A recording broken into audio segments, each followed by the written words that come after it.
Assalamualaikum warahmatullahi wabarakatuh. Kali ini kami akan membahas di antara penghinaan Ibn Taimiyah selaku gembongnya Wahabi kepada Ali bin Abi Thalib, yang mana dia telah menganggap hadis kemuliaan tentang beliau menjadi tidak bernilai. Bahkan hadis tersebut menurutnya lebih condong merendahkan beliau. Mari kita simak pernyataannya berikut ini. Dalam kitab Minhajus Sunnah, karangan Ibn Taimiyah, salah satu ulama rujukan Wahabi, jilid 7, cetakan pertama tahun 1986, halaman 328. Ibn Taimiyah berkata, Rasulullah tidaklah meninggalkan, yaitu saat pergi berperang, kecuali para wanita dan anak-anak kecil, atau seseorang yang diizinkan karena tidak sanggup ikut pergi, atau orang munafik. Sampai kalimat, bahkan menggantikan Nabi di sini adalah paling lemahnya penggantian yang biasa berasal dari beliau sallallahu alaihi wa alihi. Sampai kalimat, karena itu Ali keluar menemui beliau sallallahu alaihi wa alihi dalam keadaan menangis sambil berkata kepada Rasulullah, apakah Anda meninggalkanku bersama para wanita dan anak-anak kecil? Di sini Ibn Taimiyah menyatakan bahwa hadis manzilah bukanlah suatu kemuliaan untuk Ali bin Abi Thalib, karena seseorang yang tidak diikut sertakan dalam peperangan hanyalah kaum lemah yang ada uzur atau seorang munafik. Dan yang lebih memperjelas penghinaan Ibn Taimiyah kepada beliau alaihissalam adalah pernyataan berikut. Pada halaman 329, Ibn Taimiyah berkata, dan para raja juga selainnya, jika mereka pergi ke medan perang, mereka mengajak siapa yang besar manfaatnya bagi mereka dan pertolongannya, yang mana mereka butuh untuk bermusyawarah bersamanya dan mengambil manfaat dari pendapatnya, juga lisan, tangan, dan pedangnya.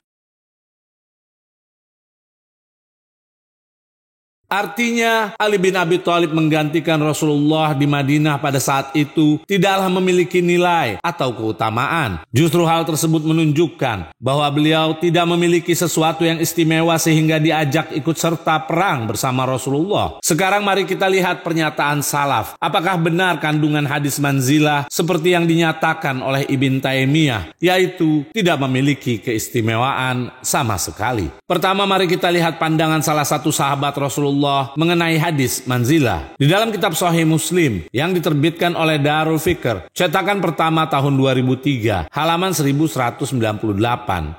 Dari Amir bin Sa'ad bin Abi Waqqas, dari ayahnya yang berkata, Muawiyah bin Abu Sufyan telah memerintahkan Sa'ad seraya berkata, apa yang mencegahmu untuk mencaci Abu Turab? Yaitu Ali bin Abi Thalib. Sa'ad menjawab, selama aku mengingat 3 hal yang pernah Rasulullah sabdakan kepada Ali, maka aku tidak akan pernah mencacinya. Andaikan salah satu dari 3 hal tersebut aku miliki, maka itu lebih aku sukai daripada memiliki seekor unta merah, yaitu suatu barang yang berharga. Yang pertama, aku mendengar Rasulullah bersabda ketika beliau sallallahu alaihi wa alihi meninggalkan Ali di kota Madinah, yaitu untuk menjaganya. Di salah satu peperangan beliau sallallahu alaihi wa alihi, Ali bertanya, wahai Rasulullah, mengapa engkau tinggalkan aku bersama para wanita dan anak-anak kecil? Rasulullah menjawab, tidakkah engkau ridho kedudukanmu di sisiku sebagaimana kedudukan Harun di sisi Musa? Hanya saja tidak ada nabi setelahku.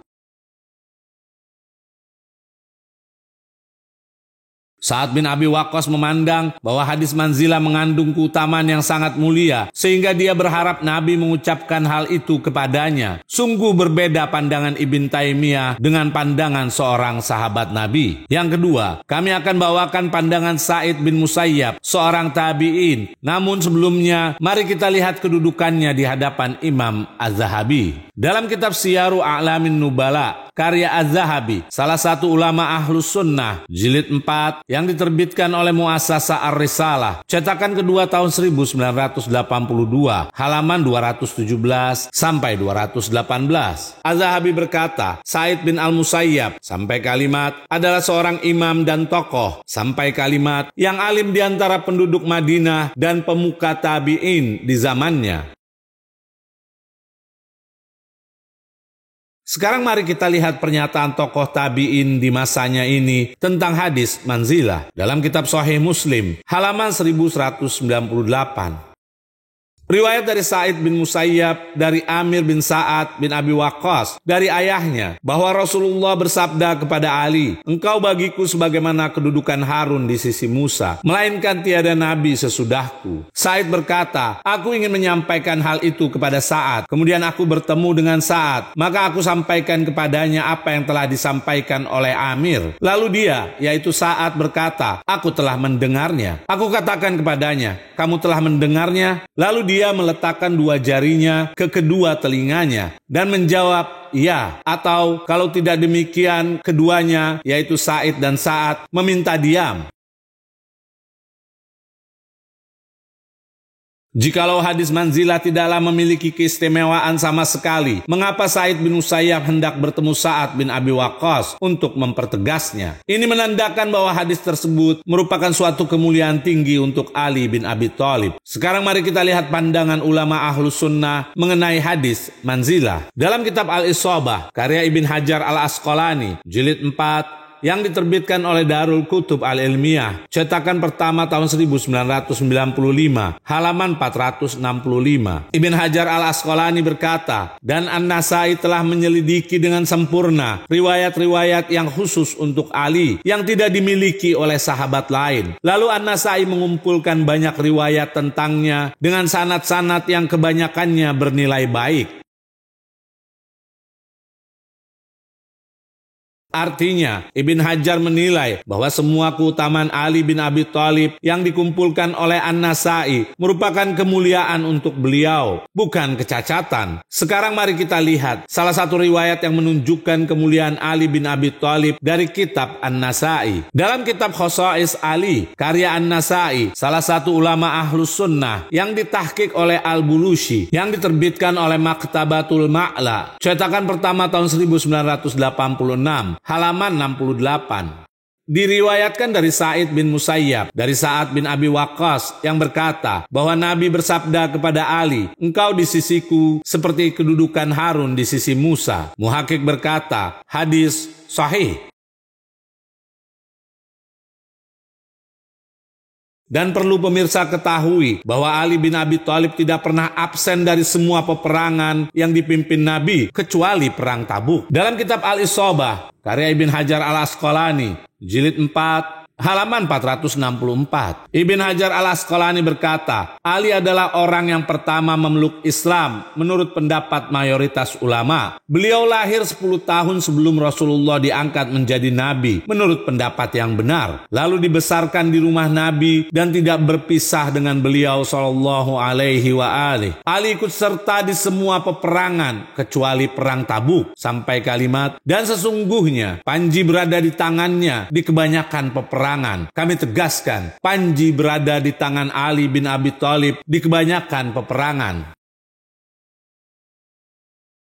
Semua pernyataan dari sahabat, tabi'in, dan ulama menunjukkan bahwa Ali bin Abi Thalib adalah sosok penting di balik semua peperangan Rasulullah. Yang jadi pertanyaan sekarang adalah, mengapa Ali bin Abi Thalib di perang Tabuk beliau tidak diikut sertakan? Jawabannya adalah karena Tabuk merupakan tempat yang sangat jauh dari kota Madinah sebagai pusat Islam ketika itu. Sehingga Rasulullah ingin meninggalkan seseorang yang sangat beliau sallallahu alaihi wa alihi percaya dalam menjaga kota tersebut. Mari kita lihat pernyataan Ibn Taimiyah tentang perang Tabuk. Dalam kitab Majmu' Fatawa, karangan Ibn Taimiyah, jilid 4, halaman 404 sampai 405. Ibn Taimiyah berkata, Nabi keluar bersama seluruh kaum muslimin di perang Tabuk, dan beliau sallallahu alaihi wa alihi tidak mengizinkan seorang pun untuk tidak ikut serta di dalamnya, karena musuh amat kuat dan jarak tempuh perjalanan pun amat jauh.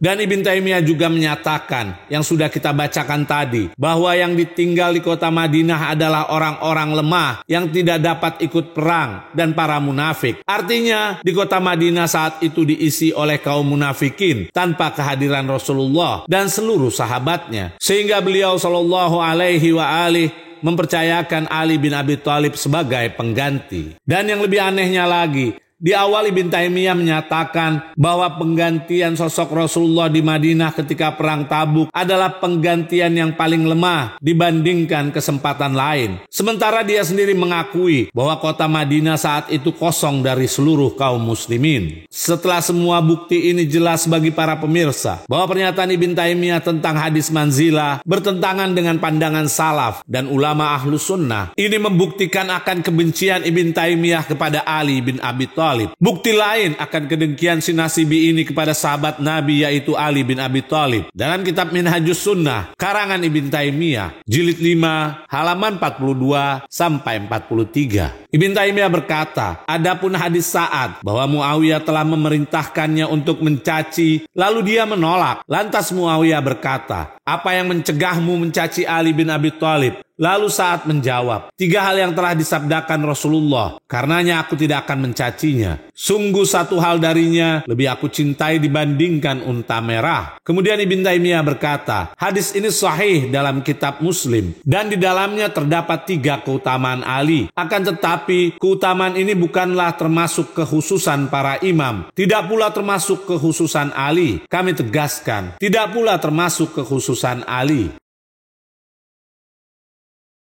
Benar apa yang dikatakan Ibn Hajar al-Asqalani berikut ini. Dalam kitab Lisanul Mizan, karya Ibn Hajar al-Asqalani, salah satu ulama Ahlus Sunnah, jilid 8, yang diterbitkan oleh Maktabul Matbu'at al-Islamiyah, cetakan pertama tahun 2002, halaman 552. Ibn Hajar berkata, gaya berlebihan yang dimilikinya, yaitu Ibn Taimiyah, dalam merendahkan ucapan si Rafidi, yaitu Ibn Mutahhar al-Hilli, terkadang membawanya pada merendahkan atau tankis terhadap Ali. Kami tegaskan, Ibn Taimiyah merendahkan Ali. Sementara kita mengetahui bahwa yang melecehkan sahabat Rasulullah dihukumi zindik. Dalam kitab Al-Kifayah fi Ilmi Riwayah, karya Khatib Al-Baghdadi, salah satu ulama Ahlus Sunnah, halaman 49. Abu Zur'a berkata, jikalau engkau melihat seseorang merendahkan salah seorang sahabat Rasulullah, ketahuilah bahwa dia seorang zindik. Namun yang jadi pertanyaan sekarang, mana label zindik yang disematkan kepada para pelaku yang menghina sahabat Nabi di hadapan kelompok Wahabi? Semua itu tidak berlaku, seperti debu yang berterbangan.